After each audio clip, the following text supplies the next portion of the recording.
Hello, everyone. Welcome back to the Downbeat podcast. We got a drummer. At last, you say we've got a drummer. I have as many drummers as I have other people on. Just depends who's cool and who wants to come talk to me. My guest on the Downbeat podcast this week is known simply as Tosh the drummer. He is an Instagram celebrity drummer, I guess, but he's also a celebrity drummer. He is the go-to session guy for people like Machine Gun Kelly, Fall Out Boy, Jaden.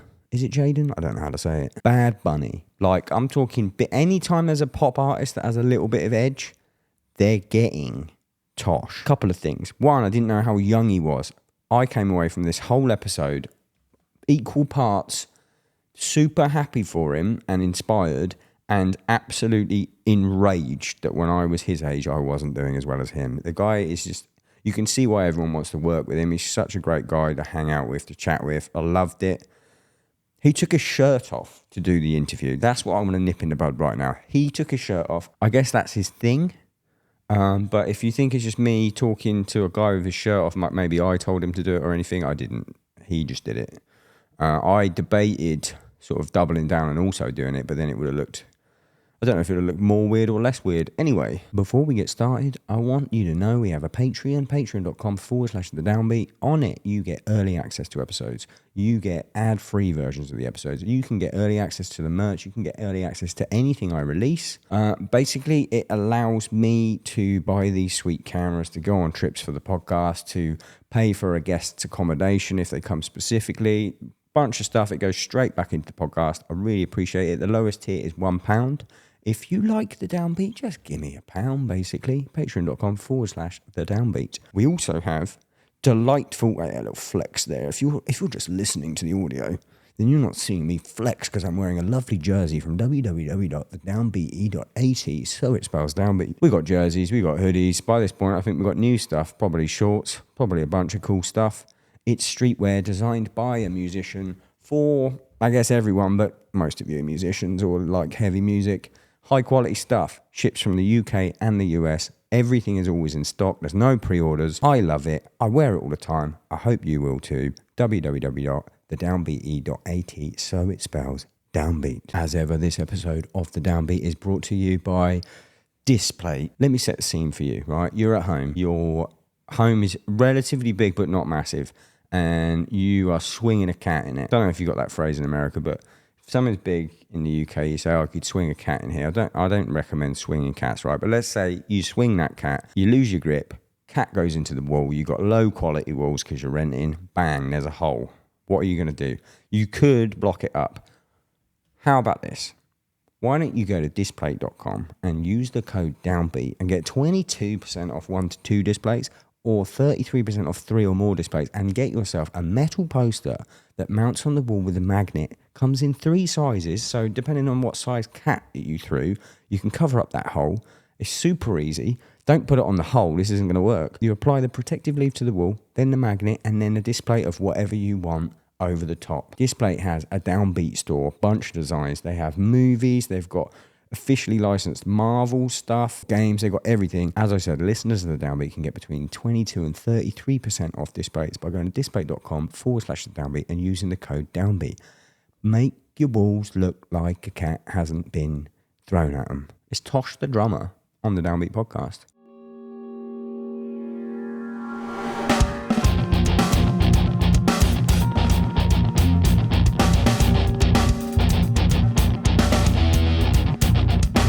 Tosh the drummer. Hi. What up, brother? How are you doing? I'm doing good. How are you? I want to address something first. Yeah. Shirt off immediately. I hate clothes, man. It's like your brand by this point. People think I'm just really good at like branding, but really I just fucking hate wearing clothes. Really? Yeah. Were you like a naked baby when you were a kid? Dude, literally when my parents would like dress me when I was a kid, they would just put like pants on me and like that was it. No shoes, no shirt. Although I like wearing shoes, but like when I was a baby though, yeah, it was like they wouldn't put shirts on me. Like they just were like dressing me like that. But that's like... Wait, how long ago was this? Like 4 years ago? Yeah, how old exactly. are you? I'm 23.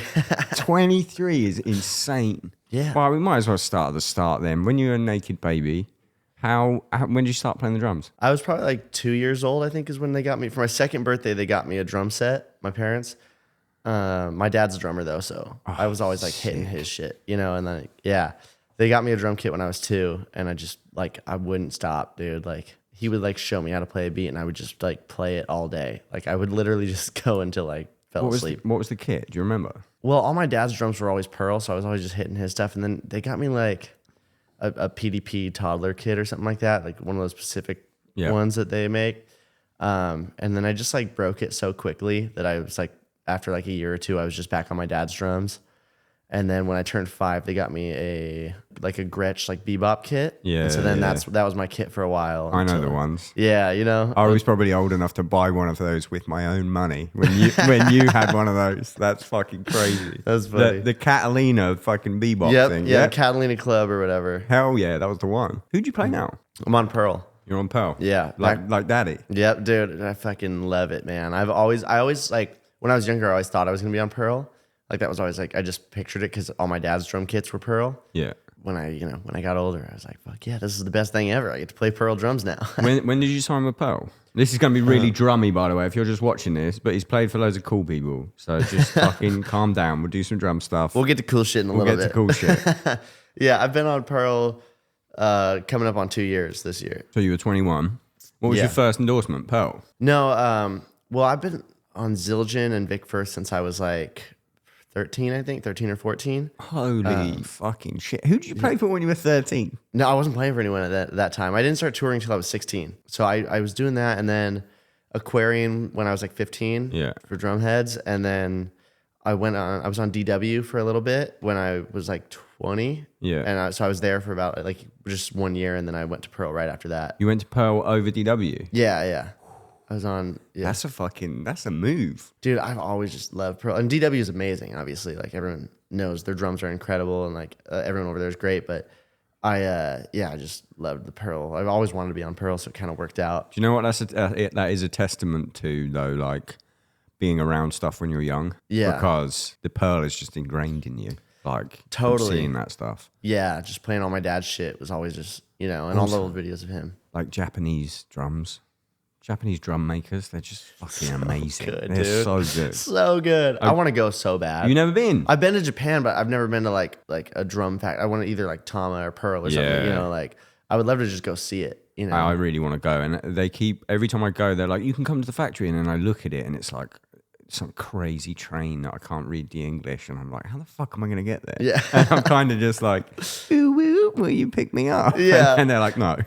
Dude, that's what's great about Zildjian though, is like because even though it's kind of out of the way when you play in Boston, like Eric will come pick you up and drive you over to Zildjian, which is great. Eric's the fucking man. Yeah, dude, he's great. You've been to the Zildjian factory then? Mm-hmm. I love the fact that there's a certain point where you can't take photos.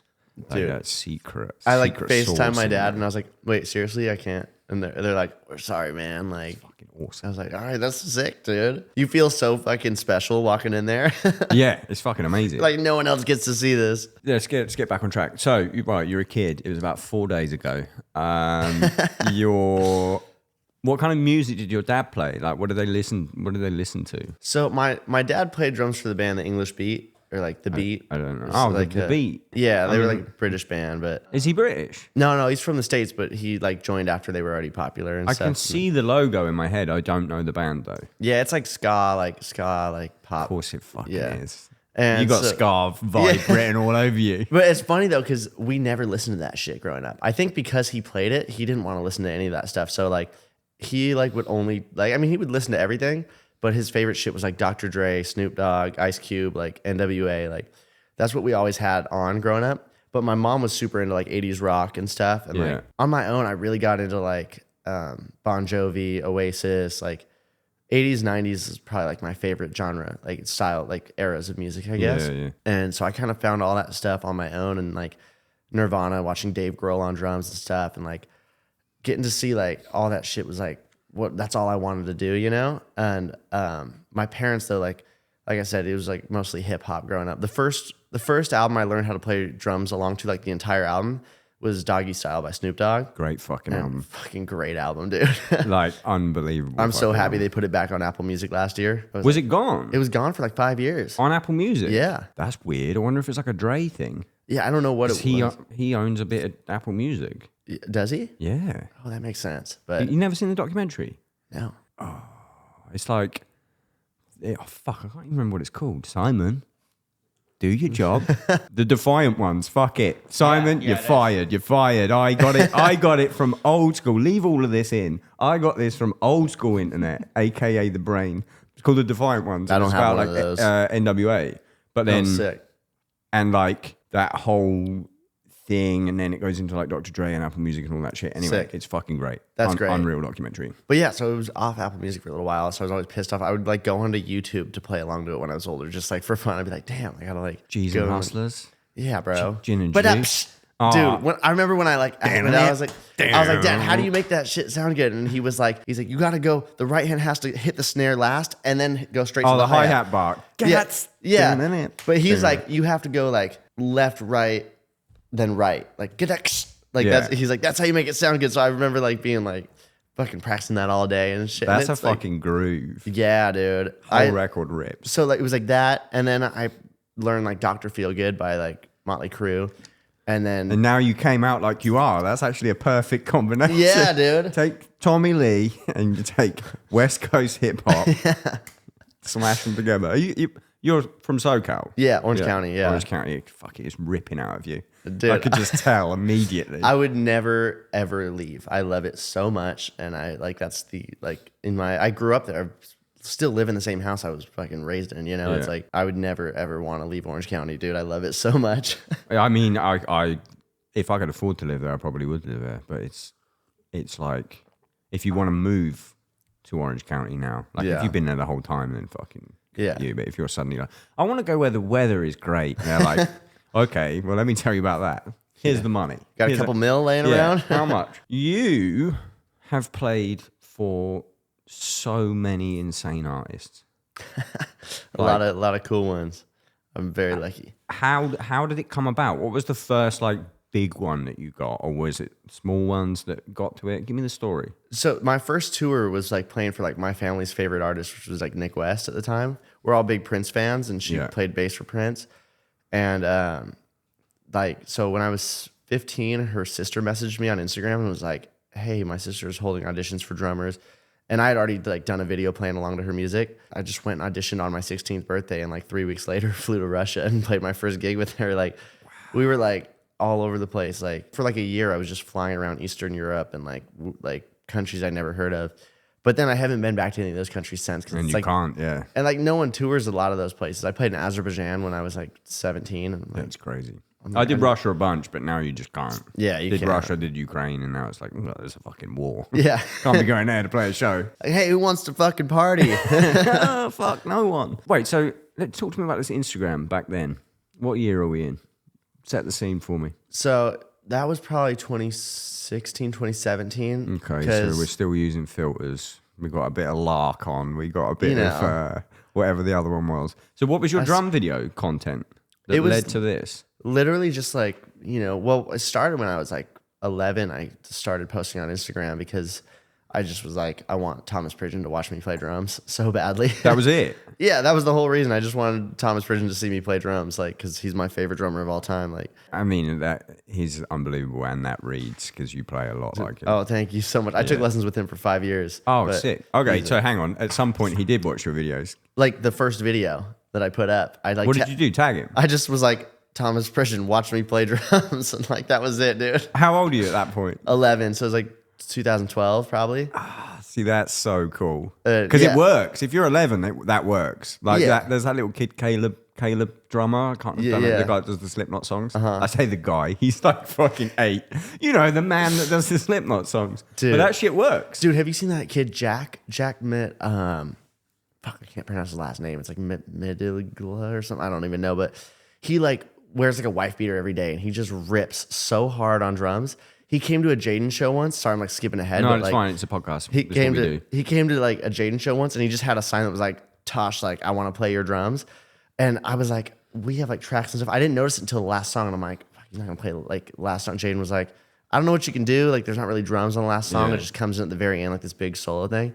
And so we finished, and it's like a trash can ending, and I'm like, I just had him come up, and I was like, just solo. And he soloed for like 5 minutes and just fucking ripped in front of like 2,500 people, just like spazzed out. And I was like, I don't even want to make him stop. I was like, just keep going, dude. I was just like, it was the sickest thing ever. That's awesome. How do you communicate on stage that that's gonna happen. Well, Jaden just like on stage was like, "Hey, do you want to like sit by Tosh? Like, I don't know what you can do. It's like the last song, you know, like." And it was an unreleased song. He did like the encore was like a teaser of the new album or whatever. How old is this kid?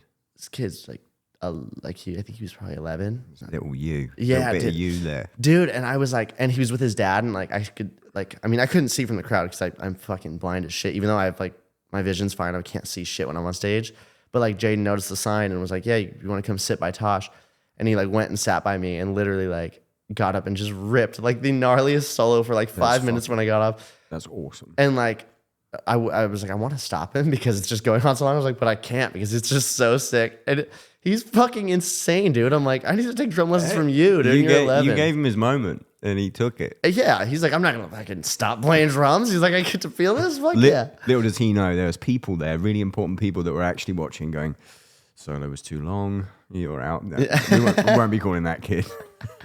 That wouldn't have happened. That's very sweet. Sweet of you. Oh, sweet of Jaden for getting him on stage. Yeah. I see it sometimes. Like sometimes someone will have a sign that says, "Let me play whatever," and it's like the biggest single. And I'm like, what do I do here? People are gonna want to watch you play the single. If I get you up, like maybe like in my head, I'm trying to think of a perfect way to do it, because if I get you up and you toast this song, like I've made you happy, and then I've made 1,999 other people unhappy. Yeah, depending on what city we play.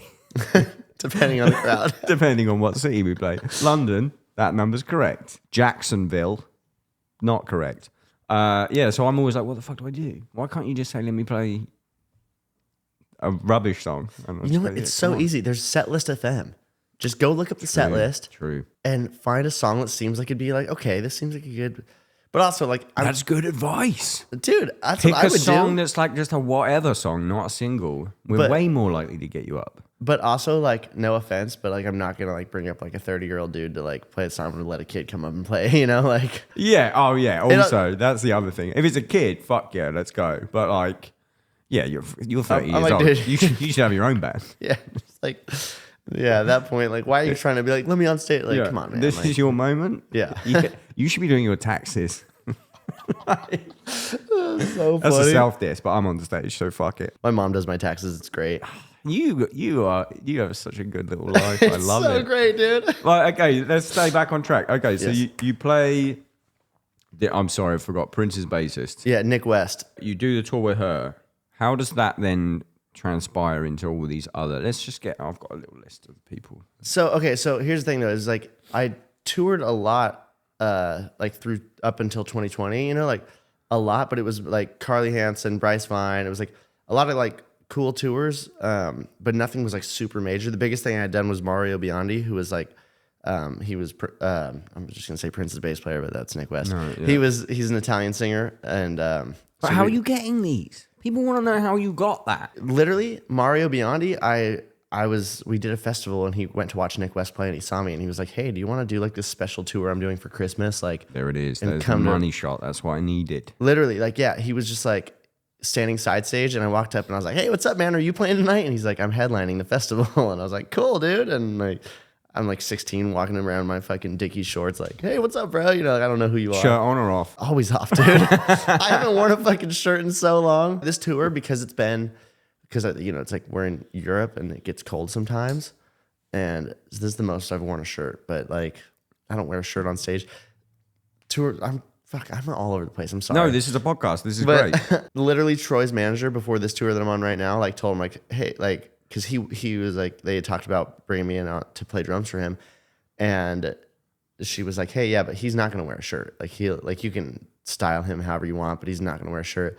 And they like styled me in like these pants and stuff, and I'm just like, at the end of the day, I just start wearing my own shorts on stage. I'm like, it's fine. Like, no one's gonna care. Good for you. You got like, just do what you want to do. Yeah, it's great. I fucking love it. That's so cool. Well, so what did they style you in? And then you were just like, nah. It was like striped pants. Like, they were fine. Like, it wasn't like something I wouldn't wear, but it wasn't like I wouldn't pick it out for me. You know, it's like, you know what's sick though? Like, you're doing that just because you're to feel comfortable.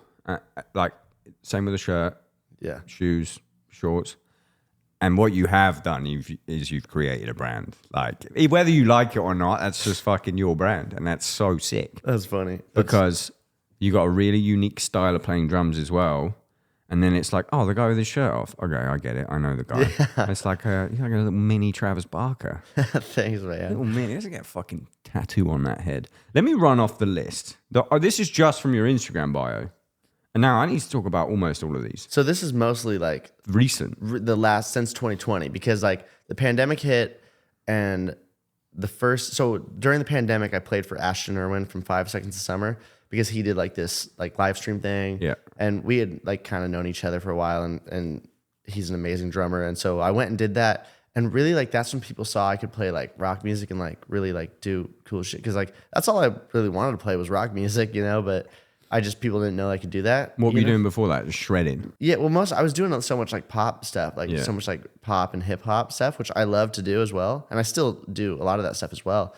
But it's like people didn't know that I could play like the rock shit.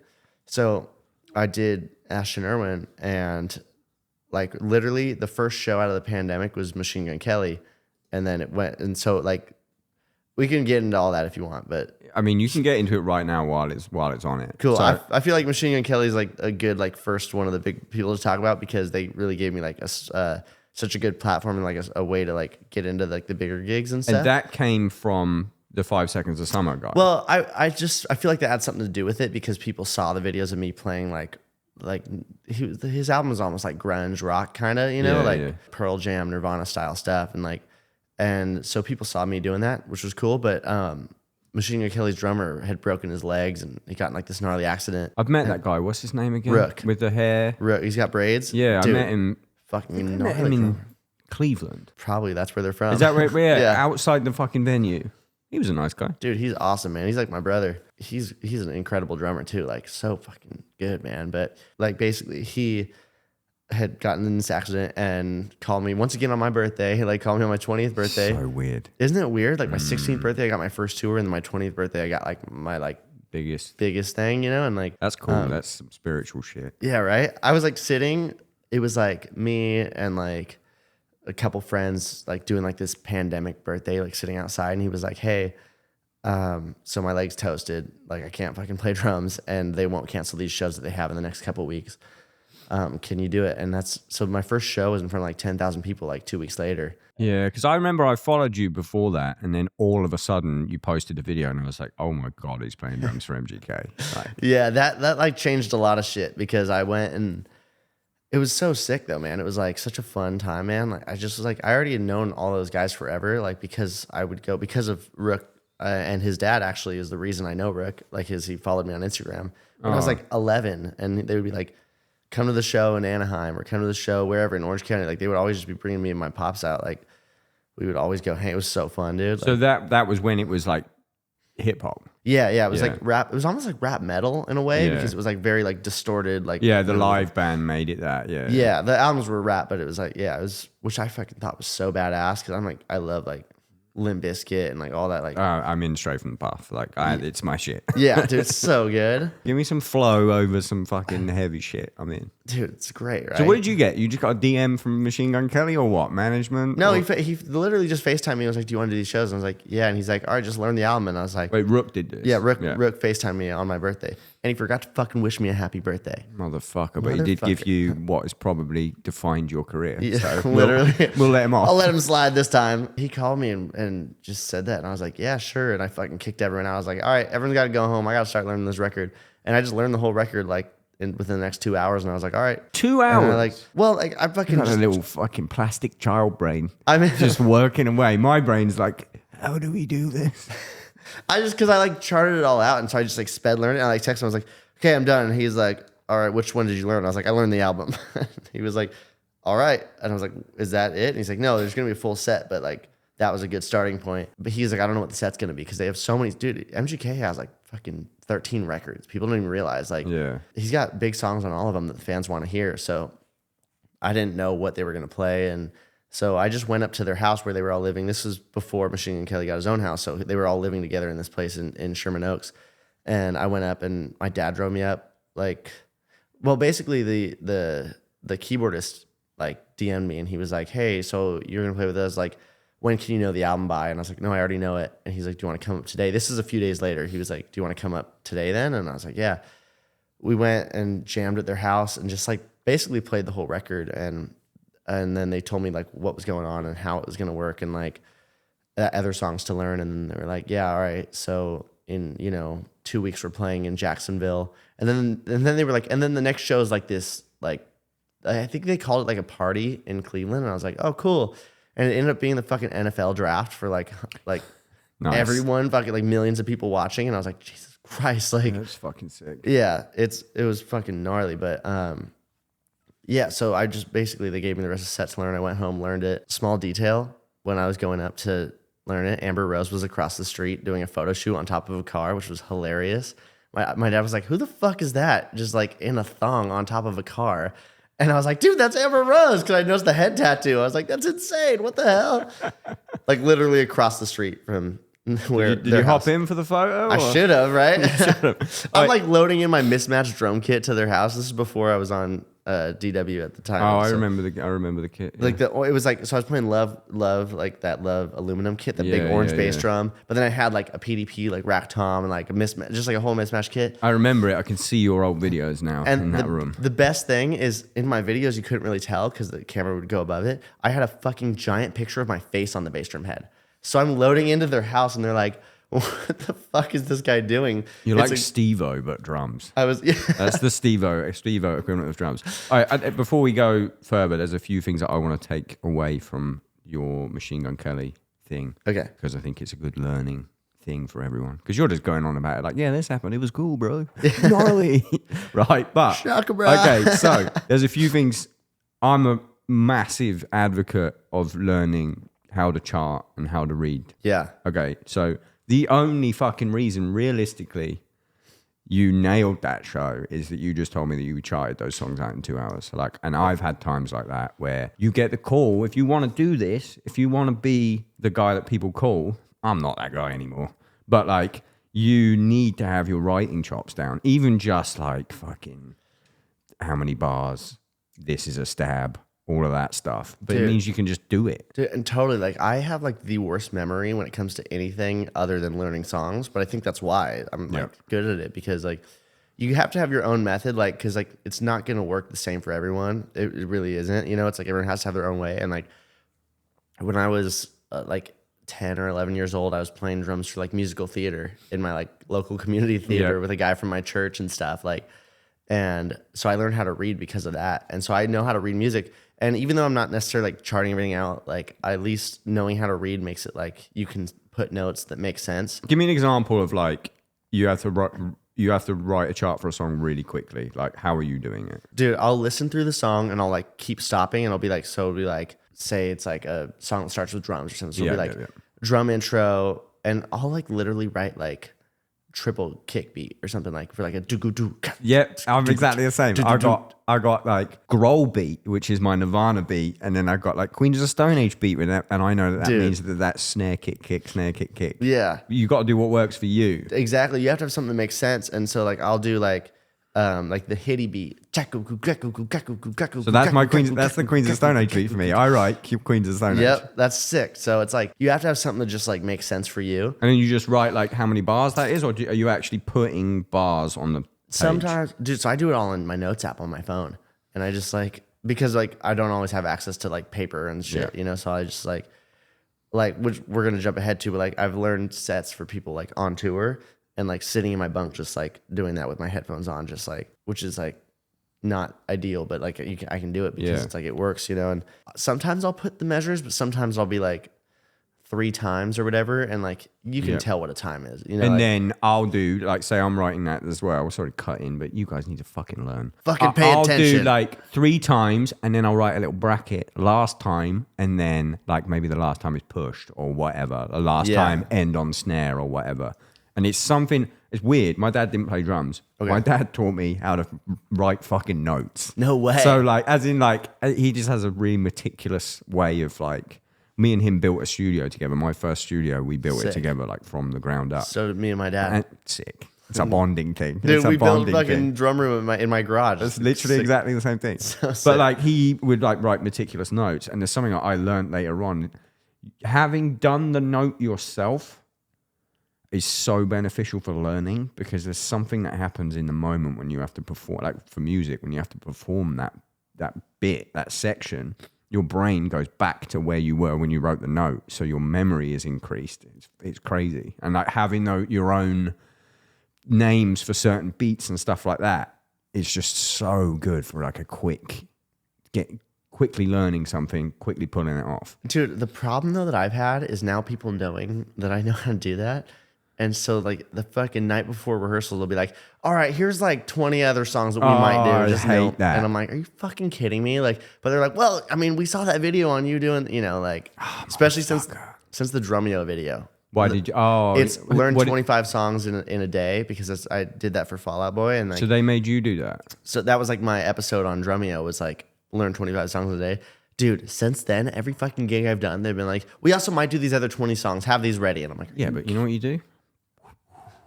Yeah, my price just went up, motherfucker. Yeah, I'm fucking expensive, dude. How long was the MGK tour?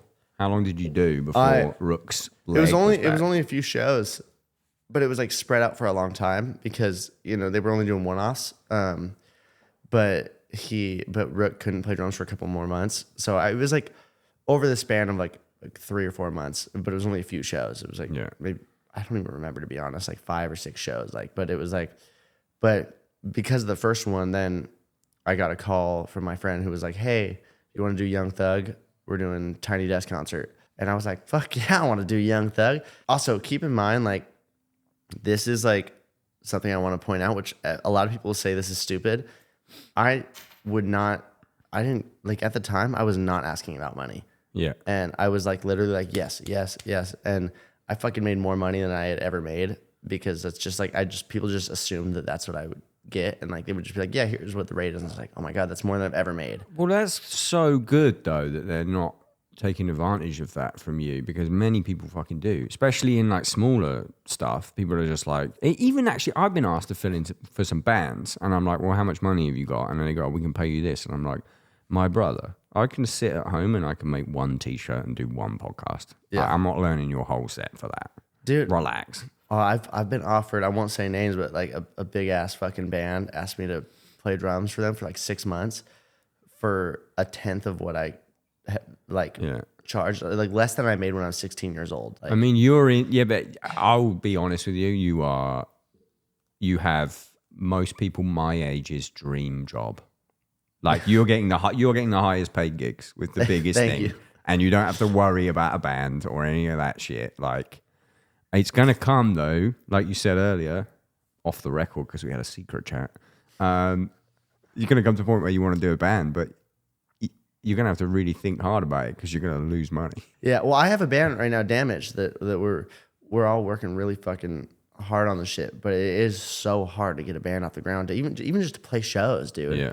It's like, it's hard to get shows even, And it's like, we're like, and I love my band. I'm so proud of the music we make and stuff. What kind of music is it? I would say it's like punk, desert rock style. Like, that's how I consider it. I say like if Queens of the Stone Age and Circle Jerks had a baby, is like sick. But then like just soloing drums the entire time. It's nice. Great. But it's like such fun shit to play, and like, but it is fucking hard to get shows, dude. Like, do you ever think about this? Do you ever think about doing this? This is what I do in your situation. Huh.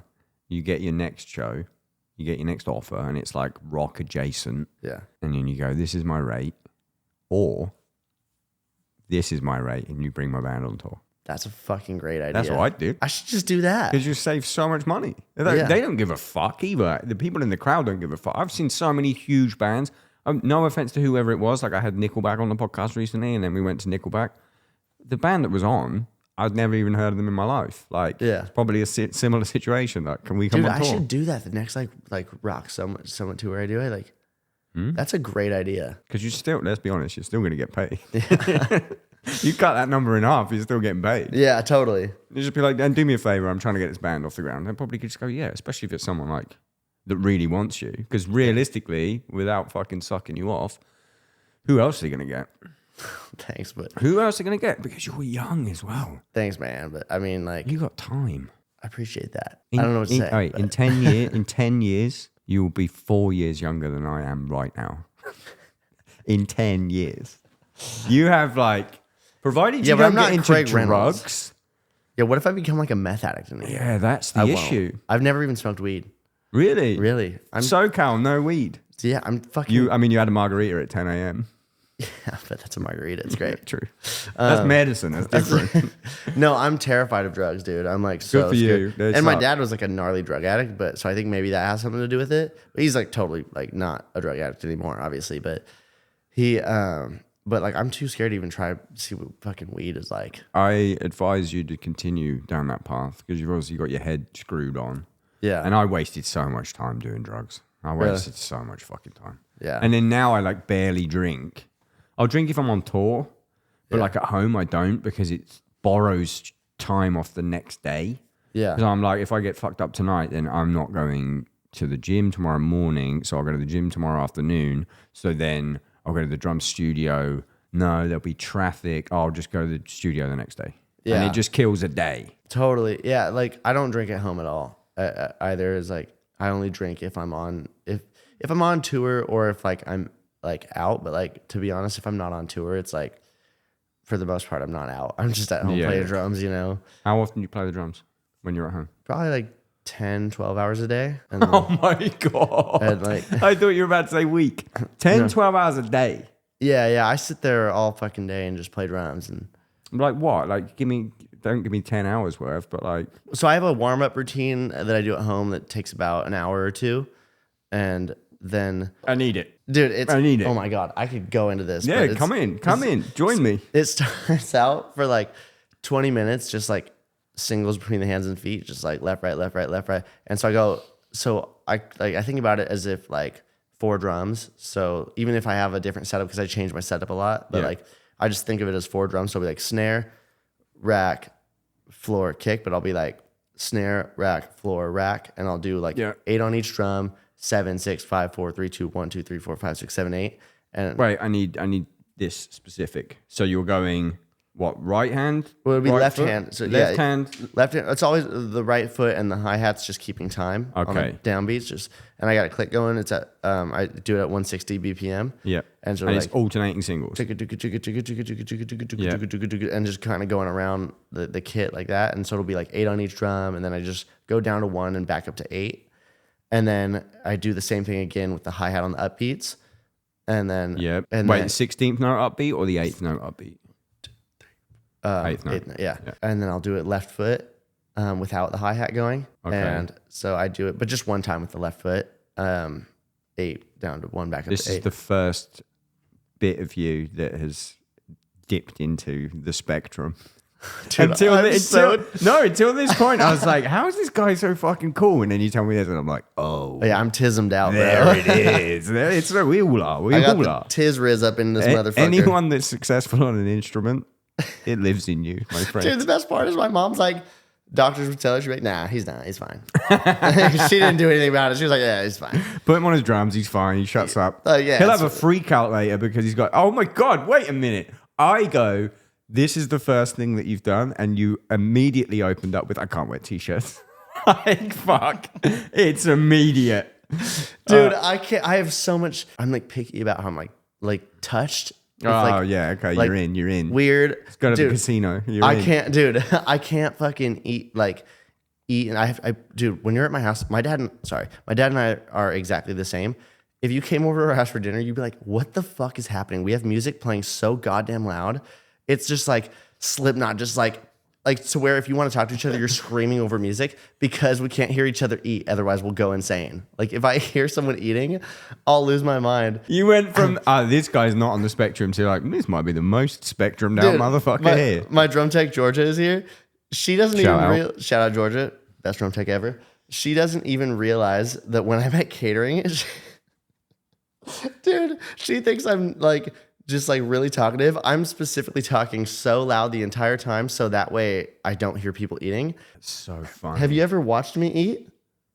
No, because I don't actually eat unless there's not anyone within a couple seats of me eating. So funny. Georgia, where are you from? Brighton. I'm from Reading originally, so we're down south. Brighton. I'm gonna say this is the best city in England. I love it so much. It's fucking awesome. Shout out Donatello's. Again, super expensive. What's Donatello's? It's an Italian restaurant that I love in fucking Brighton. Brighton is fucking awesome. Anyway, we're back on this warm up. Okay, so you've done it right. You did it left once. How hours have elapsed by this point? That's only like 20 minutes. Okay. And then I do it all the same thing with doubles. So but it'll be like Single foot doubles. single foot doubles, yeah. And then left foot single foot doubles as well. Yep. And it's all still at 160. And I guess that's Wait, 160 is kind of fast for those doubles. yeah. It's I mean, you're good. I'm just but that's your starting tempo. To be fair, if we're going before that, I have recently started doing just like 185 for like 5 minutes, just like each foot switching, just for like a little bit, and I'll just like be like sitting on my phone for a sec for like 5 minutes, and then I'm like, all right, now I'm doing the warm up. But then I do doubles, same thing, so that's probably another 20 minutes, and then from It's there, funny though, right? Because the work that you're putting in on those, even those two things alone, being able to do really consistent like 160 split single between a hand and a feet, and then a double is like 90% of chops. well, that's all my chops came from exercises because I took lessons with Thomas Bridgen, and like, did he give you this warm up or? well, he didn't say it as a warm up. They were just like exercises he showed me, and then I kind of turned it into a warm. And like he showed I'm doing me, like, it later today, by the way. dude, he showed me like, okay, like the singles between the hands and the feet, and the doubles between the hands and the feet and stuff. But then I kind of like took it and turned it into like warm-ups and stuff. And a lot of the stuff I still do for warm-ups are just random things he showed me. But he's the same as me, dude. He'll show me like something, and then like I'll be like halfway through learning and be like, wait, dude, you should try this, and like completely change it, which is like exactly how I want to learn because I'm just all over the place. So I'd be like so stimulated. I was like, this is fucking awesome. Like, let me take my t-shirt off. Yeah. This is awesome. Don't eat don't eat around me unless there's music blaring. He should have been on this podcast already, right? He kind of fucked me. No. He was like, oh, I'm going to be in town. I'm doing the podcast. I had another podcast that day with Frank Carter and the Rattlesnakes. And he was like, yeah, I'm going to be in town. I'm going to get in around 7 or whatever. I was like, cool, let's do it. Just keep me posted. Gets into what he thought was town. Messages me like, hey, yo, I'm in Edinburgh. And like, it's a different city. Yeah. It's like an So hour far. and a half away. Yeah. And he was like, oh, I thought it was Scotland. And I was like, no. And he was like, oh, can you come and get me? And I was like, no. It sucked because I really want to speak to him. Like, I met him for the first time in the summer. I fucking love the guy. Yeah, he's a fucking freak of a drummer. dude. I don't think anyone compares to how he can play drums, dude. He's the best fucking drummer. Like, You know what? I did it. I think I managed to do it on the last record. I always wanted an intro. Like, to just write an intro and people just go, oh, that's a drum intro. Yeah. So you've got the Queens of the Stone Age Dave Grohl one. Yeah. Like Song for the Dead. yeah. He's- I yeah. kind of stole some of that for my solo I'm doing tonight. I stole it on the new Stray record. Sick. There's a fucking. I I love your band so much, by the way. Ah, thank you. Guys you. are so fucking I'll play good. some new shit in a minute. Hell yeah, please do. So like I have like an inspire, like we all do that. We inspired all that shit. I think I got away with like Guillotine is like now people will go, oh, that's your drum intro. But the Wax Simulacra, yeah. Oh my that god. video of him playing that on whatever late Letterman. night. Oh my god, I'd never seen anything like Video it. changed my life. Yeah, Bro. Like, I'd never seen it. I was like, wait, what is happening? it's ridiculous. And Dude. then I tried to learn it, and I was like, nope. Oh no. I learned the first fill, and I still use it to this day. But it's So good, dude. guy's a freak. Yeah, man. I remember the first day. I learned how to use my hands and feet together in a fill that wasn't just like quads or whatever. Yeah. Like the first time I used how to do like, and my dad like walked in the room and was like, "What the fuck did you just play?" Yeah. Because he's an incredible drummer, but he's like a Yeah. you know, like, and he was like, "What the fuck was that?" And he was like, "Okay." He's like, "I like this." He's like, "Can you put it in a song?" And he starts putting it on the metronome. He's like, "Dude, you know, like." Because he would just geek out, man. I mean, like my dad doesn't. How old's your dad? Now he's 54, I think, and he just like vibes, dude. I don't like. That's he just cool. Chills all day. He just hangs out, listens to music, plays music. It's great. He's fucking awesome. But yeah, I love, dude. Incredible record. That whole Bedlam and Goliath. And you know what? Like, kind of couldn't get into the stuff after Thomas.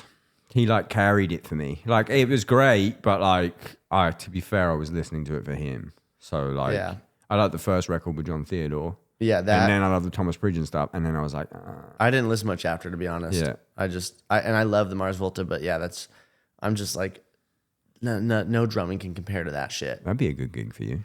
I would love that gig, That'd be bro. a great gig. Oh my god, I would fucking love that gig, dude. I'm still on your warm-up thing, Yes. but what's your dream gig? My dream gig? Not Dream Festival, because we're going to do that. Yeah. But like, if you got the call tomorrow. Oasis What- Oasis reunion tour. Nah, And they you want wouldn't me to- get it. I'm sorry. I know I I love would. you. You wouldn't get it. They get some fucking. I might get. They get some British guy smoking a cig, like, all right, mate. Yeah. You said dream gig though. Yeah, That's my guess. dream gig. That's my Yeah. dream gig. I don't think I would get it. I just am saying that's my dream gig. All right, give me a number 2 then, because I want one that you could get. Oh my god! All right, it's all reunion tours. Bloodhound Gang reunion tour. Oh, I could get you that. I fucking love that. You'd have to. You'd have to fight me off that. dude. My friend Daniel B. Carter plays the bass in that band. No, guitar. Guitar, Yeah, yeah. because Evil Jared Hasselhoff is the bass player, and Yeah. he's come out to a couple of my shows, and because he lives in Berlin. Oh, maybe you will get it. I always say that, and he's like, they won't. He's like, they won't do it. He's like, they won't do a reunion. He's like, they don't want Yeah. to. I wish they would, dude. I always wonder like, what the fuck are they up to? And then I look at their monthly listeners and it's like, oh, they don't need to do anything. You could just sit there off that. Well, I think the thing is, I think Jimmy, the singer, is just back home in Westchester, Pennsylvania, just fucking chilling, being rich, you know, like Yeah, and being rich in there is actually being rich as well. Like, like rich. That's like real rich. He doesn't have to do anything. He can go to Waffle House every fucking night and just hang. Like, I would totally do that. But I feel like you've done most people's like fucking. A lot of people would say like MGK. It's like, well, I did that. That was work actually. I would say Bloodhound Gang if they would do a reunion tour, and I still fight for it every fucking time. When I just saw Jared not too long ago, and I was like, yeah, should do it. I don't know Daniel, but I know who he is. Obviously, I've never met him or talked He's to him. the or anything. fucking best. He's so fucking cool though. But I want him to fucking introduce me. Oh, absolutely. Yeah, man. So that would be another. It's mostly like reunion tours are like my dream gigs, just because they seem so far out of reach. You know, Yeah. I would have said like a band like Fall Out Boy, but then I got to fill got in to for do that, it, which was yeah. so fucking cool, man. And Andy's such a great drummer, dude. And so Andy's like, a fucking legend. Yeah. God, he is like, people don't realize how good he is too. Like, Yeah, you heard his other band. Like, Yeah, dude. he absolutely shreds. we were just talking about maybe doing some Race Trader and then my band Damage, some of our shows, like some cool. shows together, which would be really fun. Yeah, Hopefully that's sick. that we can do that. But See, that would have been a perfect one. You get the Fall Out Boy. You get, all right, can you fill in and go, yeah, let me bring this band on tour. They probably would have said yeah. yeah, but it was like a day. They were like, can you Was it fill a in day? tomorrow? Was it a day? What did he do? What happened? He had a family emergency. He had to fly home. Oh, fuck. And I was already on the tour opening up for them with Royal and the Serpent. Oh, easy. Yeah. I didn't know Except for learning all the songs. I didn't know the set though, because I was typically, not that I'm an alcoholic or anything, Okay. but I was typically fucking partying by the time they were on stage, just hanging out, because I was like, I mean, you're touring 23. touring with my best friends. So I wasn't paying attention to their set, because I was like, yeah, I just play my show and my 30-minute set and I hang out, you know, it's great. Yeah, And then, yeah. That's my favorite. First on 30 minutes. Oh, I'm just chilling. I'm everyone's best fucking friend. yeah, dude. I'm good. headlining. Drummer's fucking weird. Yeah, it's because I fucking want to play the show. Yeah. I can't switch off until I've played, and then I'm fucking hard reset. Total. I'm on, dude. I'm like, just like, I just want to play the show. And I'm like, as much as I do fuck around a lot and act really dumb all the time, I'm like, I take the shows so seriously. I take the music and shows so seriously that like my whole goal is just to make it the best thing ever. So if I'm playing super fucking late, then all day I'm just worried about making this the best show ever. Mm-hmm. Same. So it's like, That's why we wake up late. Yeah, Less time to worry. less time to worry. I like that having a drum tech. I suppose you've never not had a drum tech, really. I didn't have a drum tech when I was younger. When I was like, Fucking 11. I mean, like you probably had a drum tech at 16. no, I didn't have a drum tech when I was 16. It was all backline though, so it was like, because we would just have a different kit in every city, so it would be like set up, and I would just like go adjust it. Like, Yeah. I didn't know any better. And then I didn't have a drum tech when I played for Carly Hansen when I was 17, and I would set up my kit, but I played one tom, played a floor tom, that was it, and like it was great. That's fucking sick. It just makes the day better. You can just wake up. You are an unsung hero. Dude, You people just don't wake up when you want, and- sit on it and go, yeah, this is like how I play the drums. Thank you. But I've had a lot of different drum techs now, like so fucking many random drum techs, and I've had a lot of really good ones and a lot of ones that suck. And it's like having, like, you think, okay, like having a drum tech, all right, cool. Having a good drum tech is really fucking cool. What defines bad drum tech and good drum tech to you? So Take fucking notes. I'll say two fucking things, and both of them are examples of Georgia. Okay. She's amazing, and being able to sit down and just, oh, it's exactly the same as I left Yeah, it. that's number one. That's like, okay, that's just like, I say, and I'm like, she gets. I'm not gonna throw anyone under the bus, but like, there's riser gets set up wrong or something. It's like, and something's wrong. Something's just different. The first show of the tour, they were like, "Hey, we're cutting risers tonight because it's too small of a stage for the dancers." Like shit happens, and it's like the fact that I can still just always sit down and play it. I'm like, oh my God, this is the greatest thing ever. And then the other thing is shit. I mean, like tuning drums is a given. You got to be good at tuning drums. Yeah. But also like I can sit on a drum kit and if it's slightly out of tune, I can do this. No, I don't. Yeah, it's like, but that's not like what it's like really about for me. I fucking break a lot of shit and knock a lot of shit over during the shows.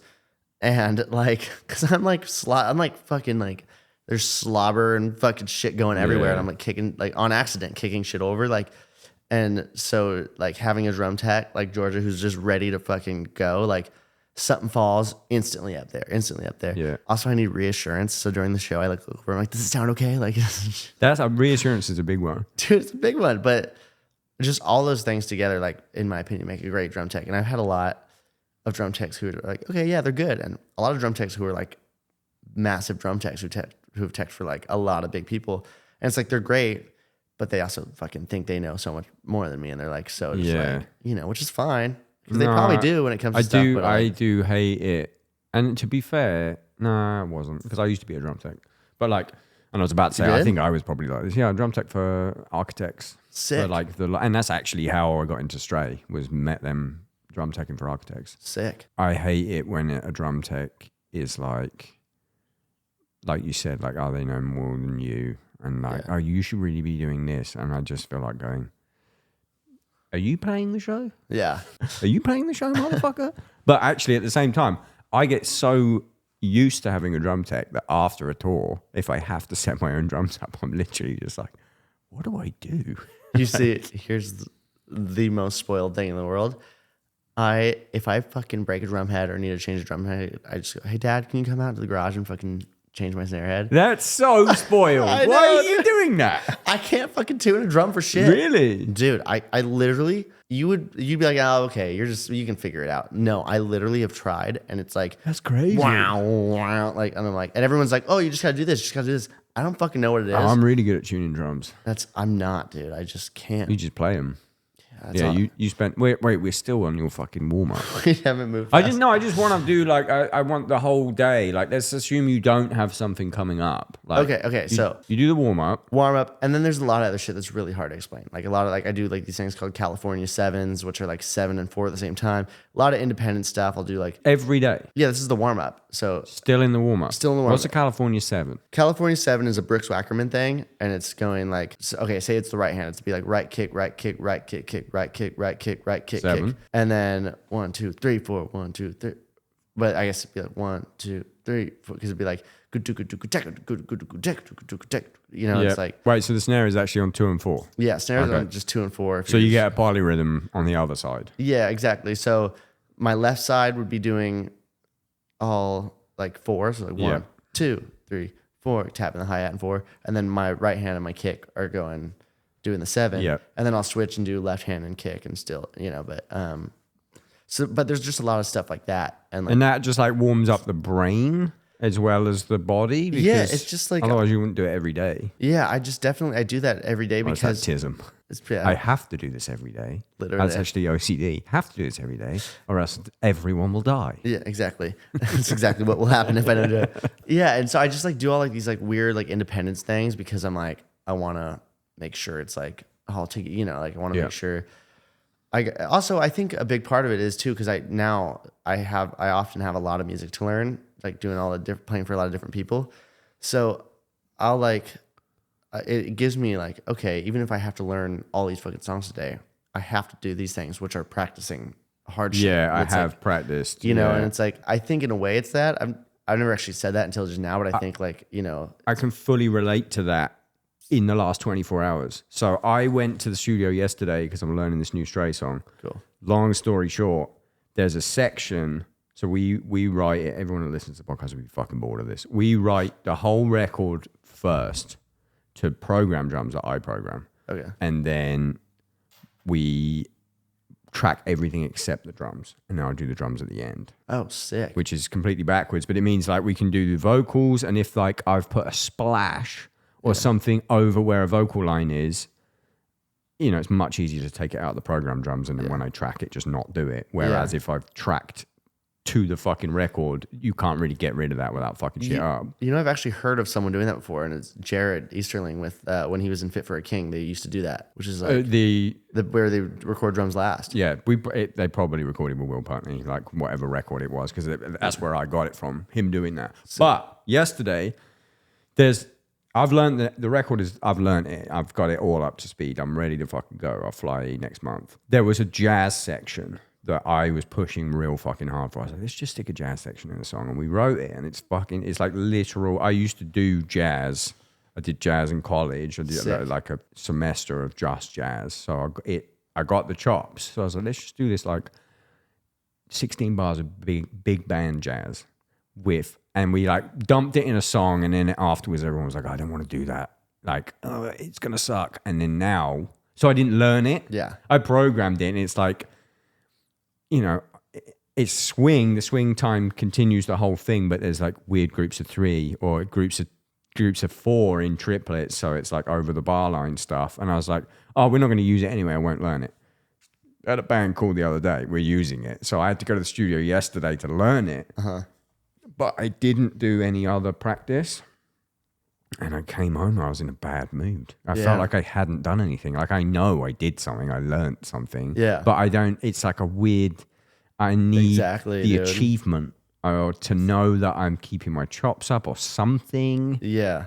And that's how I can fully relate to that. Like I need that.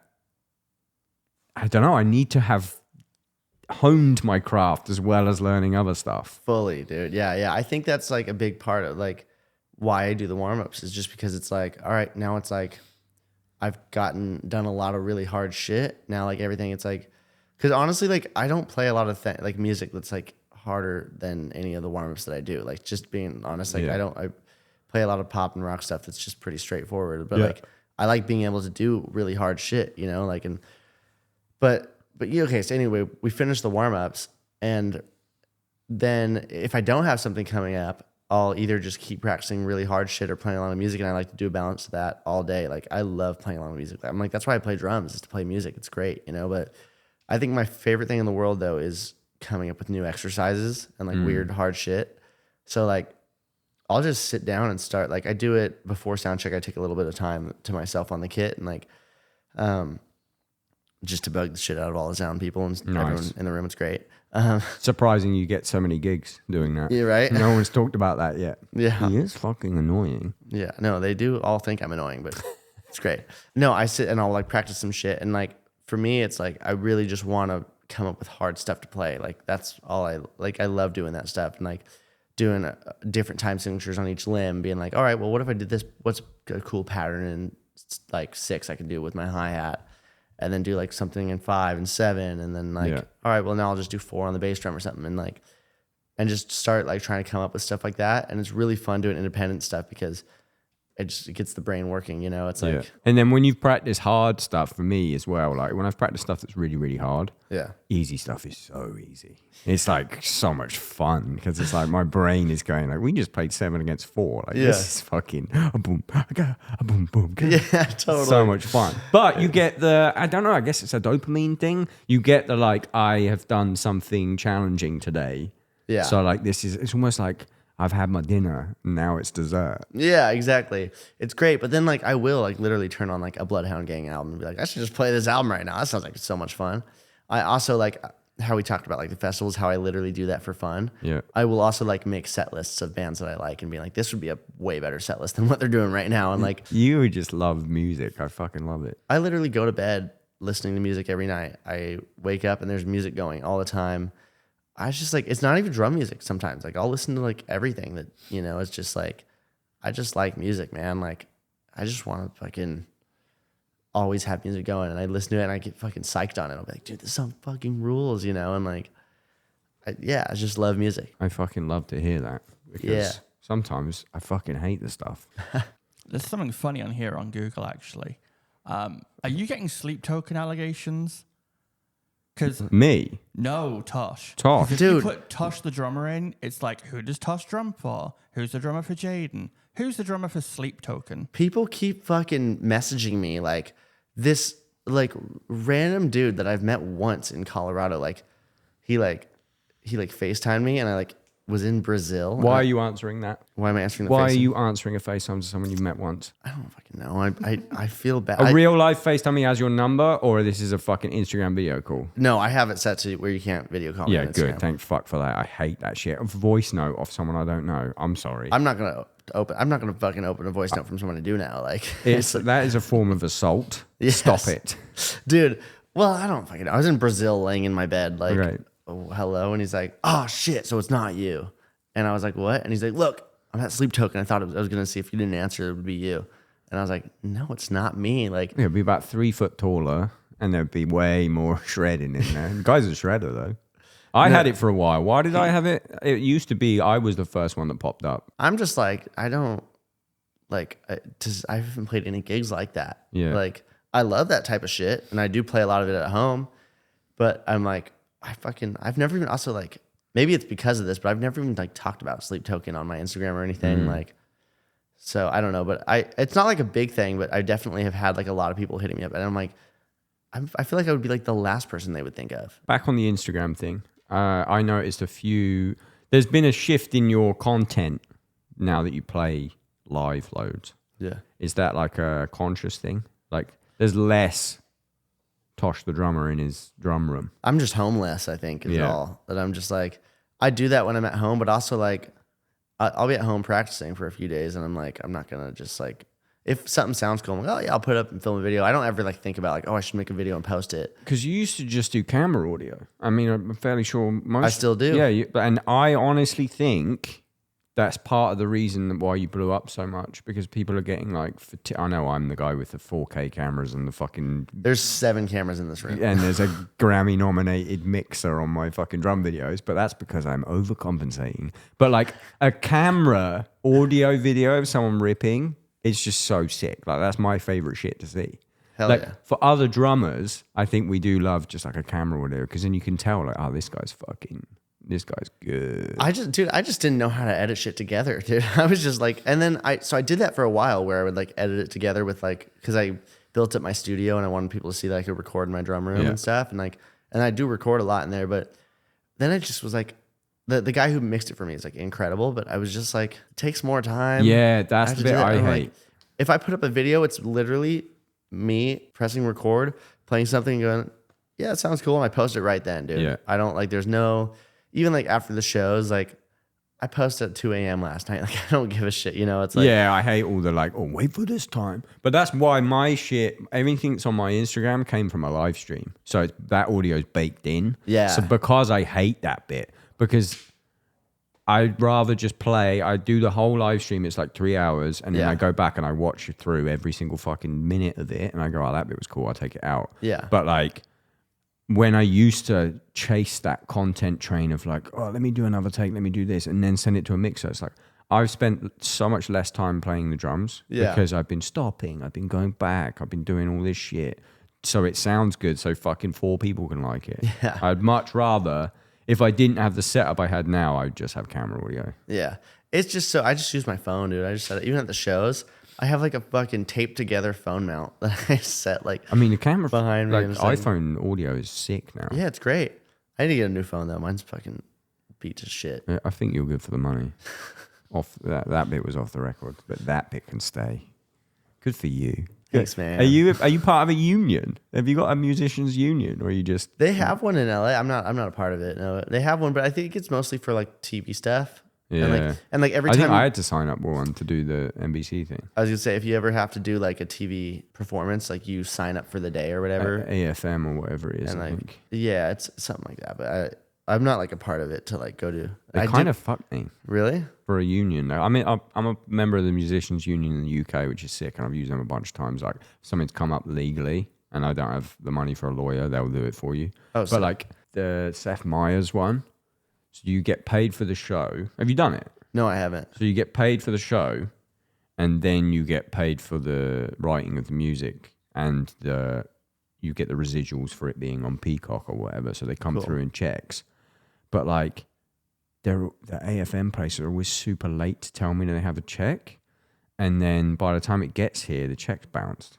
So there was like last 6 months ago, I had like 3 checks, and it was like $900 worth of stuff. Yeah. And then I took them in, and then they fucking bounced. Damn. So annoying. That sucks. Yeah, I've never done that. I've always wanted to, though. It looks like fun. It's gone. Yeah, that's what I heard. Cut the whole fucking band. Already, or is it just like they're going to? They're about to. I don't know when it is. I know Mario from Gojira did it last week. That's crazy. But, yeah, it's gone. That's wild. And It was so sucks. cool. I'm so stoked that I did it. Yeah, I know. I always wanted to do it, just never like. Yeah, but how many times have you been on a late night show just playing with a band? I haven't done Seth Meyers, but I've done a lot of like the other ones. Like, Done Fallon? no, I've done. I did Colbert. I Who did with Carly Hansen.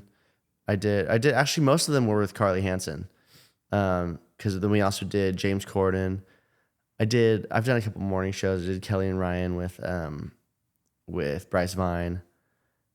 But yeah, I'm trying to think. And then I've done like some award shows and stuff. Like I did the Billboard Music Awards with Bad Bunny, which was really cool. Fuck yeah, That was that's so so fun, dude. fucking sick. That's huge. Yeah, that was crazy. Why isn't that in your fucking bio? It You is. ain't got Bad Bunny in your bio? Yes, I do. Oh, maybe you do. Oh, you do, yeah. Filter, Fallout Boy, Jaden, I assume that is, JXDN. The Kid Laroi, that's when I first met you. We played the same venue. You were Yeah, in the dude, big and it was room. funny. So I was playing. I was playing there, and I was walking up. I just like Ubered over from the hotel or whatever, and I'm walking up, and this guy's like, "Hey, so I'm the stage manager for the day." Starts talking to me. He's like, "I'm like, oh, sweet, dude." I'm like, "That's weird. Like, no one ever presses like that for that." But I was like, 24 cool. hours early or whatever. And, yeah, and so he's like, starts walking us in, and I was like, "All right, cool," you know. And he walks us downstairs, and I'm like, "Are we like?" I was like, "This room is small. Whatever fucking shit I band wasn't is gonna- I playing wasn't- this I- room." No. But he's like walking us down. I was like, I've been here before. I'm like, they told us we were doing the ballroom tonight. And I was like, and then I'm like going down. I'm like this, like down into the dungeon and stuff. He's like, Yeah, it was Milwaukee. yeah. And he was like, which room is it? Which band is it again? And he like lists 4 bands and straight from the path. And I'm like, oh, I play drums for the Kid Laroi. And he was like, oh, you look like you're in a band like because I was like wearing fucking Nothing. shorts and no shirt and my tattoos and shit. He's like, oh, my bad. I'm not working with you at all today. You're upstairs. I was like, oh, okay. And it was like some random dude, but he thought that I was on your guys' tour just based off how I was dressed. Yeah. I'm still fucking so pissed. My favorite shirt was my Straight from the Past shirt that Drew gave me. And I fucking, You wouldn't have worn it. I wore it all the time. Anytime I fucking wore it. You can have another one. And I don't even know if you guys still make the same one. What one was it? We definitely do if it's your favorite one. Is it the tattoo design one? Yes. Yeah. It's so sick. Oh, we keep making that one. Yeah.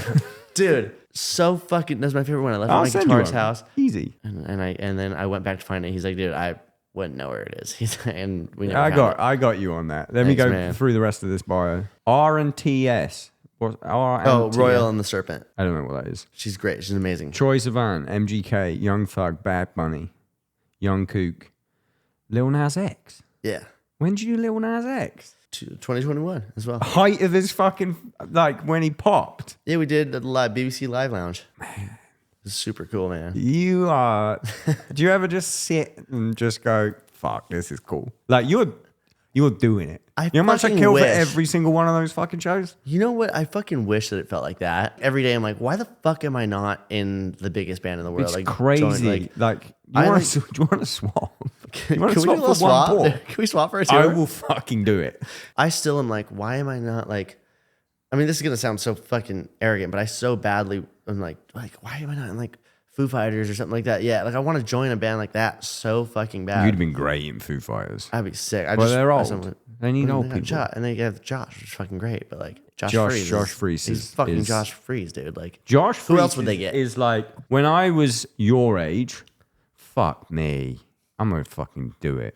I'm going to do it. This is the last episode. I'm gone. He was my idol because I wanted to do that. I basically wanted to be what you're doing.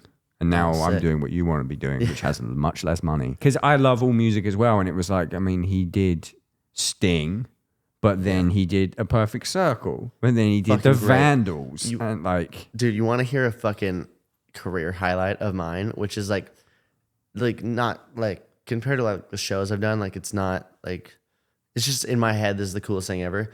there's a Billy Howardell song from A Perfect Circle. He has a song that is me in the verses and Josh Freeze on the choruses because it was already done, but then they changed the verses. And I was in recording with him, and he's like, "Hey, do you want to just lay down the verses for the song? Because I'm not gonna get Josh to come back and do this." I was like, "Yeah, totally." And Wait, he's got solo stuff. yeah, he's a solo record that I played drums on some of it, a couple songs, So and sick. and Josh did the other half of the songs, or more than half. Josh did most of them. I did a few songs, but there's one that's both of us on drums, me and Josh, and I'm That's like, awesome. fucking like, I wonder why. I mean, I know they used Gunner when.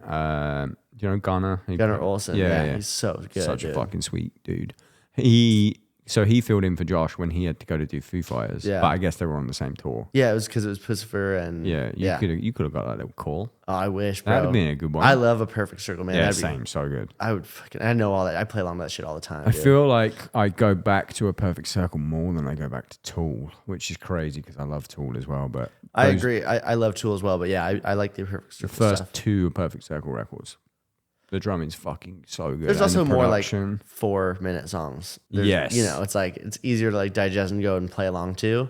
Like as a drummer, like playing along to fucking Danny Carey is like gnarly. Yeah, you dude. need It's like, new brain to do that. I will say, I like to play along to a lot of stuff that you don't need to learn before you play it. Play your own shit over the top. Yeah, or of like, it. oh yeah, I kind of know this song. Yeah, let me turn that on. I'll play Yeah, that's along what to I it. do. I love that, you know, and like I'm bad at learning songs unless I'm getting paid for it. fair. Like I don't want. I don't know.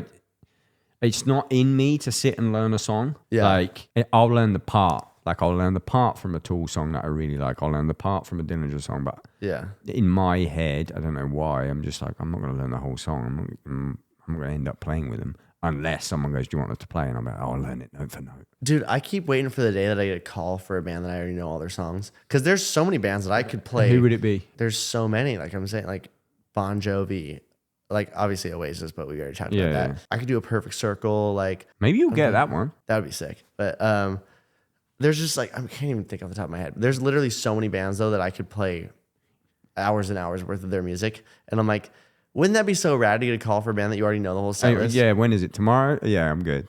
Like, but would I've- you pretend you'd had to do more work? for No, the I would money? be like, fuck, this was great Yeah, but what if for the money, dude. You, No, wouldn't, you it's- wouldn't be like, it's kind of short notice, guys. I'm gonna need a little bit on top for learning the songs, and then just fucking not do it.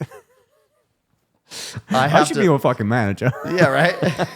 I have a story to tell you off the record, but yeah, Oh, there was a band. I'll tell you who it is. is off this the record. off the record? No, I will tell you on the record, but I will tell you who the band is off the record. Beautiful. Band that I fucking love and would have loved to play it for. Yeah. Asked me to play drums for them, and I kind of said this earlier. Offered me like really low money, but I already knew. They were like, "Hey, do you want to learn like 3 songs and we'll jam?" And I literally made a playlist of all the songs I know note for note, and it was 35 songs. Wow. And I was like, I could play this shit like in my sleep. And I went and I was like brushing up on it. I was like ready with like 35 songs. And I was like, yeah, do you want to do it tomorrow? And then manager called and was like, hey, here's what we can pay. And I was like, I kind of thought he was joking because I was like kind of becoming friends with the guys in the band. I was like really upset about it, but I would have loved to do it if it was more than, if it was just one show, but I couldn't commit to like 6 months at like, Okay. no money. Before it was 6 months. It was 6 months worth of touring, like, but But right now, just tell me who it was and what the money was. it was, Fuck off. Bunch of fucking. I was so fucking upset, dude. That sucks. See, what I was saying earlier when I was like, good for them, like you didn't ask about money, like good for those big bands paying you what you're worth, just paying you what is a decent fucking rate for what is happening.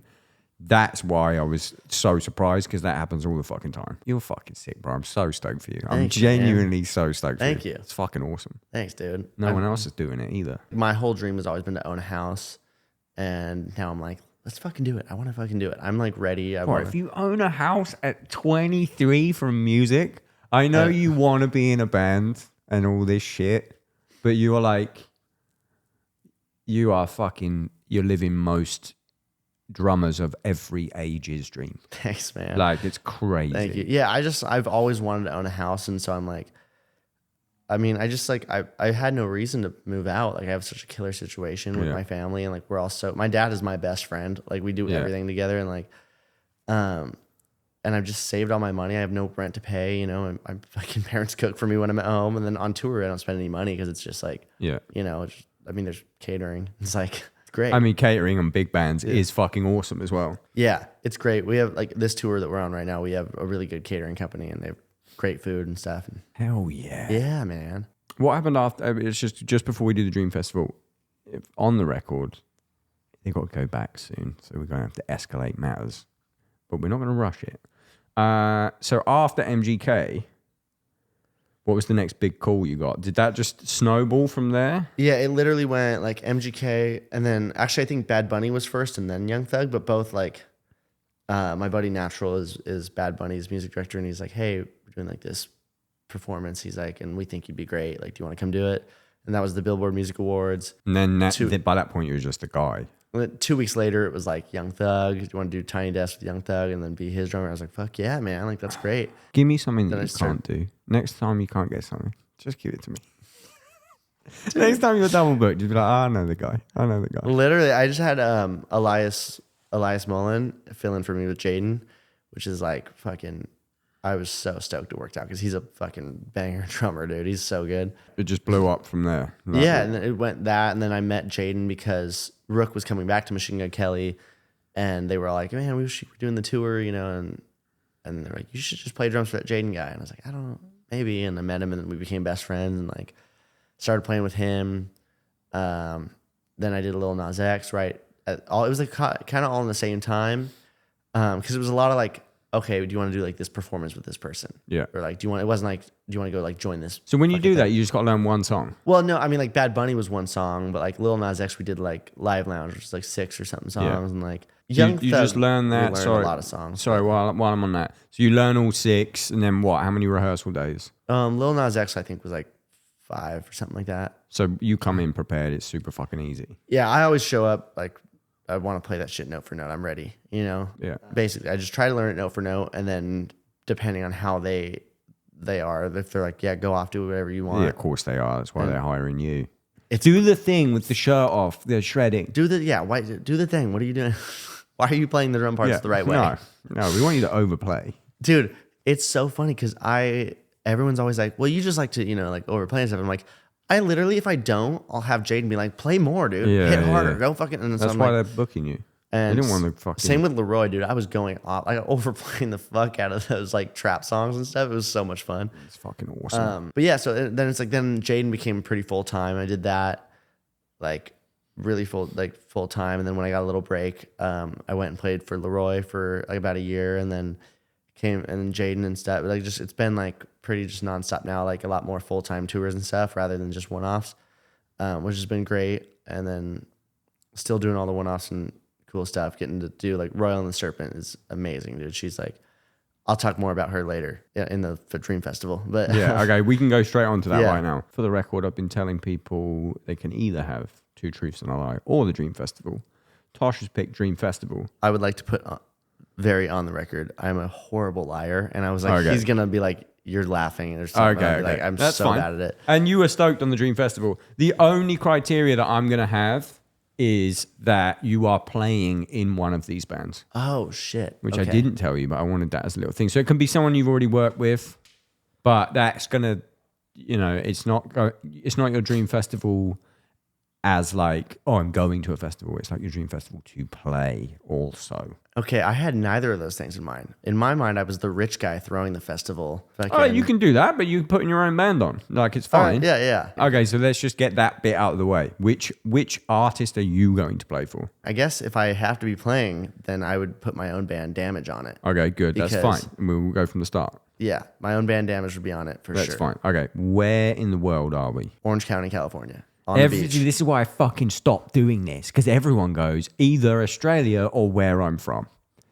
Every fucking time. It's fine. Go on. Why? You love it? I love it, dude. I would love to go home to my own bed after the fucking... This is the why I stopped doing this fucking thing. So, because everyone's got the same fucking answer. God, it's fine. I get it. I would be exactly the same. Where's your Dream Festival? In this fucking chair. I'm doing it right now.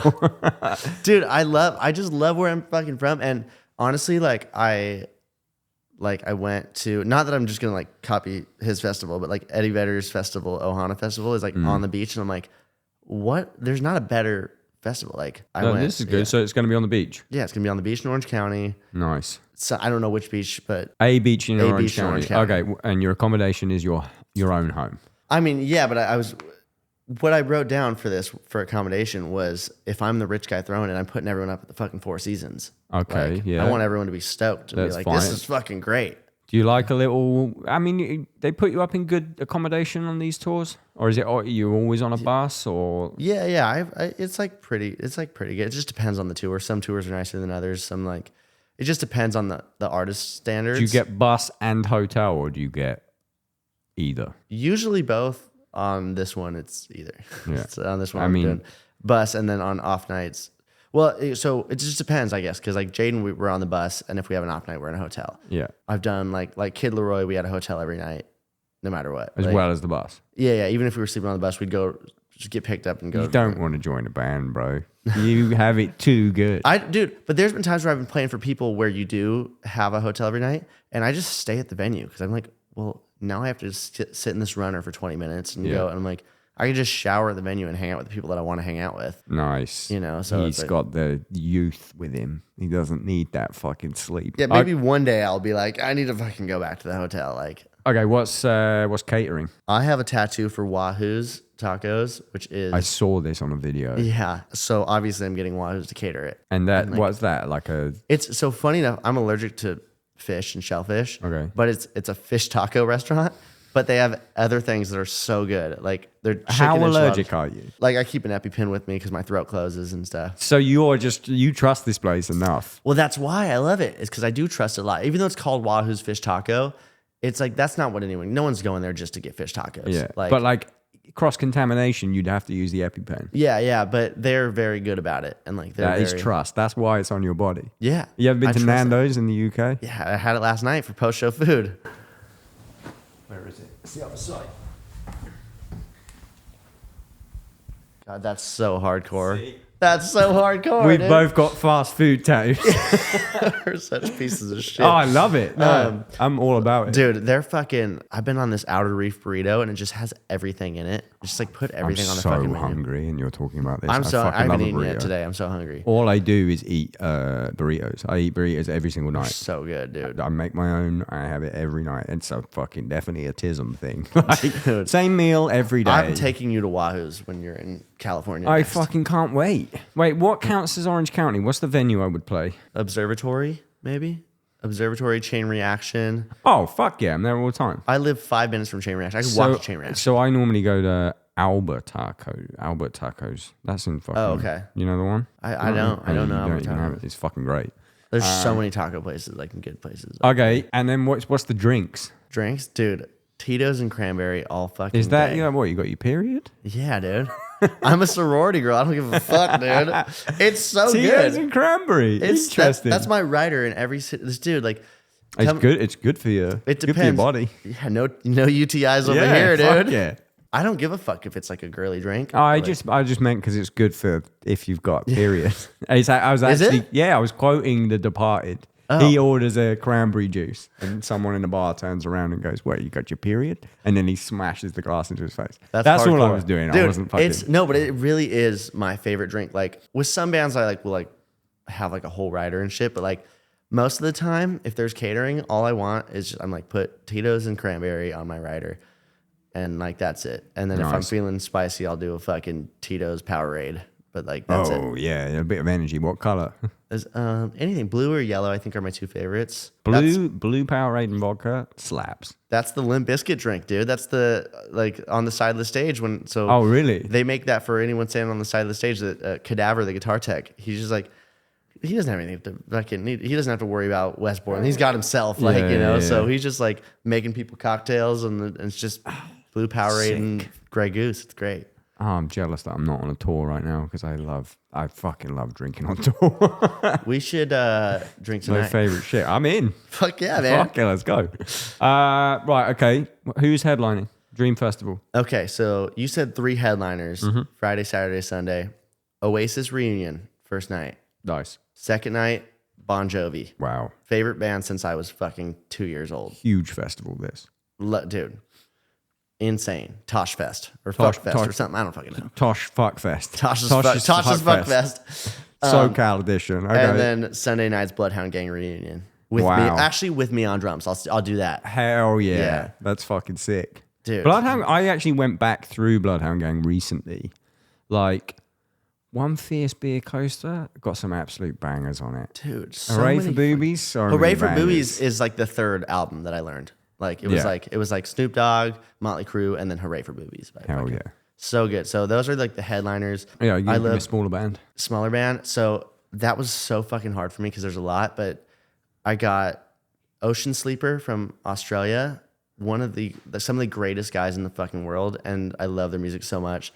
And Stivvy, their drummer's incredible. What kind of music is it? Like metal, like metal rock stuff. You know, like catchy choruses and stuff too. It's great. They were on the Good Things Festival that I did with Royal and the Serpent, which would be my second smaller band because I did 3, and Royal and the Serpent is one of my favorite artists I've ever played for, and she's so fucking talented. What does it sound like? It's like she's got so much different stuff because it's like ideally she's going into like the Americana like rock style, but she's got a lot of like electronic like pop rock stuff, and like it's really fucking fun. Her biggest song is that Overwhelmed song that was really big on TikTok. Oh yeah, I know the one. Oh okay, yeah. That's her biggest song, but a lot of her stuff doesn't sound like that. So, but she's fucking incredible, and she's like just like such a good performer, and so she would be the following one, and then third are Catastro, who is one of my favorite bands. They're like a reggae band from Arizona, and a reggae pop band, and they're so, dude, I love their music so much. I'm like their biggest fan, and they never got like super massive. Sadly, their singer Andy passed away 2 years ago in a car accident, but they're fucking so good, man. They're putting out a record right now that they had recorded before he passed, which is great. And I got to hear some of the demos when I was in Phoenix a couple months ago, and it's so good, dude. Like, so yeah, that would be my Side third note, one. how hard is reggae to play? Dude. Oh my God. You want me to put the kick drum where? Yeah. Well, that's the thing. So my dad is incredible at reggae music. Like that was his like specialty. He was like the white dude who I could guess fucking ska, play. yeah. But then they played like the beat had a lot of like slower reggae tunes and stuff. And he's so good at it. I never played reggae growing up because I was so intimidated. Because as soon as I would start playing it, fucking door would open. Yo, what the fuck is that? You know, like coming in like A kick drum on one? yeah. And like just like and to get the feel, it'd be like you'd be like, no, you need to fucking play Exodus fucking 10 times in a row. Yeah. I'm like, I don't want to fucking You play need to Exodus. fall off the drum kit. Yeah. You need to be like so close to being out of the pocket. Yeah, that it makes it so in the pocket Yeah. because it's like that. And so, dude, it's so I never wanted to play reggae growing up. And then one day I was like, I'm just gonna fucking do it. And like and I just started working on it. And now I think I'm pretty good at it. But like I'm it's sure I've fucking- seen you play some reggae on Yeah. Instagram. I've done a couple videos. Like Yeah. some I love like Iration, Pepper. Like I love a lot of that type of reggae. As well as just like I listen to Bob Marley is like if I don't know what someone likes, I turn on Bob Marley. Yeah. Because I'm like, No no one's- one's gonna be yeah. like, what the fuck are you listening to? Like it's like all right. Also, just in general, great to know that, especially the type of pop that you play, like, because you don't know that when someone's going to have like a reggae inspired song and you don't want to suddenly be like, I have to play this kick drum on one. I Yeah. don't know how to not do it. Like, I was lucky when I went to music school, like they made us, I did a semester on jazz, I did a semester on world music. So it's like, Sick. it's in me to Yeah. just be like, oh yeah, I can kind of fucking do that. I know how it works. It's hard to make it feel really good though, dude. Oh, I can't do that bit. It's- I can't do that bit. I can I play put it. so much time into making it feel good, but like it's not something you can practice on your own. You have to play along to reggae songs, listen to a lot of fucking reggae, and like my dad is just like my dad is like the feel king, dude. Like he has so much fucking feel when he plays drums, it's insane. But Sick. And that's Yeah. why it lives in you. Feel is stored in the balls. it was stored in the balls. In the balls. What's your Bush or after show party? I was literally gonna say rent out the observatory Yeah. and have as much Tito's and cranberry as you could possibly find, and have me I'll fucking make the playlist. I don't give a shit. Like You're DJing. I'm DJing for sure. dude. Extra bit of money there from the DJ. Tito's and cranberry. Tito's and And cranberry. then dude. back to bed in your own bed. All the 4 seasons. Yeah, either. Or just fucking That's perfect. We're, it's we're great. done. Tosh Fest. Tosh's Fuck Fest. Tosh's Fuck Fest. Tosh's Fish Taco Fuck Fest. With no fish tacos allowed. You cannot even be a fish in the sea around. Like, it's at the ocean. We're going to get the fish So I'm gone. not, I would like to clarify. I'm definitely allergic to shellfish. Fish just makes me a little like Yeah, but there's always shellfish Yeah. at fish taco places, obviously. Yeah, but- there's always the fucking shrimp. Oh, good. Give me a good Baja shrimp. Motherfucker. Dude, Troye Sivan is allergic to shellfish. So Oh, there's- you're good. It's great. None on You're the catering. good. I'm like, fucking great. Usually I'm like, You and him just balling in. Like, I'm going to fucking eat what I want. I don't have to ask what's in this. I'm fine. Maybe that's why you were hired. Nothing to do with his skills. Oh, He's allergic to shellfish. Perfect. perfect. Great fit for the band. Yeah. Fuck yeah. I think we're good. Sick, man. Thanks for coming. awesome. It's Thanks been for great. having me, I dude. could, if you didn't have to go, I could have done 4 hours. I mean, I don't even have to go. I'm hanging. But there's what else? I we mean, can I talk put about? us on to the fucking Dream Festival. Yeah. So we're done. Yeah, it's great. And I'm fucking hungry from this I'm shit. so hungry. We'll just have to do it again. Yeah, dude, we will. You'll be with some superstar shit. I'll be back You'll eventually. be back doing some shit. Anyway, let's I'm talk- so happy you're coming tonight, by the way. Fuck yeah. I don't gonna know be a sick. single song. I'm coming to watch you. It's great. You should just come stand by me then. I know the production manager. Ben, yes, he Ben. told me last night. Yeah. He used to tour manage Architects when I was the drum tech. No way. So I've known him for like 12 years. Sick. He's badass. Yeah. He's great. He was a badass tour manager. A lot of people don't like him. Really? Well, no. Stray don't like him because the tour that Stray toured with Architects, he was just a great tour manager. And when the support band is like taking the piss, you fucking tell them they're Yeah. taking the piss. I always have to like fight his, but I'm like, he's just doing a good job. He was just doing a good job. He's doing his job. We're going to see Liam Gallagher tomorrow because he used to TM. for Yeah, Liam, he did. so- Yeah, I think he did it after Architects. Sick. Where's that? 3 Arena in Dublin Oh, you got Dublin. tomorrow. You Or got- we have a day off in Dublin. Oh, that worked out fucking perfectly. Yeah, and then we're playing 3 Arena the next day. You get to see half of your favorite band. Dude, I'm so Wait, excited. are you Team Liam or Team Noel? Team Liam. Yes. But I think I like his music, but I like both of them. But I like Liam's music. But I've seen Noel Gallagher play live before, and it was great. But it's like Liam's songs sound like Oasis songs, and Yeah. Noel's songs sound like someone who's evolved and changed his writing style, which is cool, But it's like, Liam's fucking I met Liam once, and it was like the interaction was so good that I was like, yeah, this guy fucking rules. It was actually with Sam from Architects at Reading Sick. Festival. Architects were playing. I was just there hanging out. This was after I drum teched. 3 of us taking a piss. It's me, space in the middle, Sam taking a piss. Liam Gallagher comes in, takes a piss. We're No all way. just pissing. And then washing our hands, and he's like, you boys in a band then, are you? And then Sam was like, yeah, just played the main stage. And he's like, what is it, like fucking screaming stuff? And Sam was like, yeah. And he was like, yeah, it's fucking rock and roll, that. Good for you, boys. And then walked out, and I was like, you're a fucking legend. so What sick. a perfect fucking scenario. I feel like him and I would probably get along better than Noel. Even though I think Noel's great and he's so talented, but I just think probably Team Liam because of that reason. Because I'm like, dude, I feel like him and I would party together and have a great time, Hell yeah. Yeah, let's go. Thank you so much. Thank We'll do you. it again. Yes. Peace.